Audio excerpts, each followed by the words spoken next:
Important for all competitive exams. Sagarmala project ఉద్దేశం ఓడరేవుల ఆధునీకరణ, రోడ్లు, రైలు మార్గాలతో జలమార్గాల అనుసంధానం. ఆసియాలో మృత సముద్రం, అయితే యూరోప్ కాస్పియన్ సముద్రం. వార్తాపత్రికలు స్థాపకులు: Bengal gazette, James Augustus Hicky. Mook Nayak, doctor BR Ambedkar. New India, Annie Besant. Amrit Bazar, Sisir Kumar Ghosh మరియు మోతీలాల్ ఘోష్.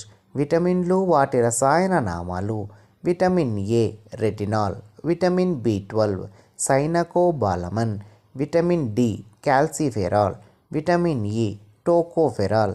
శిలాజాలు మరియు వృక్షాల వయస్సును నిర్ధారించుటకు ఉపయోగించు పద్ధతి కార్బన్ డేటింగ్.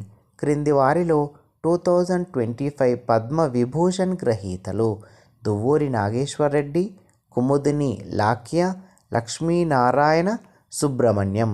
క్రీడలు, కప్పులకు సంబంధించి సరైనవి: హాకీ ఆగాఖాన్ మరియు Dhyan Chand trophy. Football Durand cup మరియు బీసీ రాయ్ ట్రోఫీ. 1931లో లండన్లో జరిగిన రెండవ రౌండ్ టేబుల్ సమావేశానికి హాజరైన భారత ప్రతినిధి: మహాత్మా గాంధీ. భారత రాజ్యాంగం ఆమోదించినప్పుడు అందులోని షెడ్యూళ్లు మరియు ఆర్టికళ్ల సంఖ్య వరుసగా 8 షెడ్యూళ్లు, 315 ఆర్టికల్స్. క్రింది వాటిలో సరైన సమాధానాన్ని గుర్తించండి. ప్రపంచ మాతృభాషా దినోత్సవం ఫిబ్రవరి 21. ప్రపంచ మానవ హక్కుల దినం డిసెంబర్ 10. ప్రపంచ అటవీ దినం మార్చ్ 21. జాతీయ యువజన దినం జనవరి 12.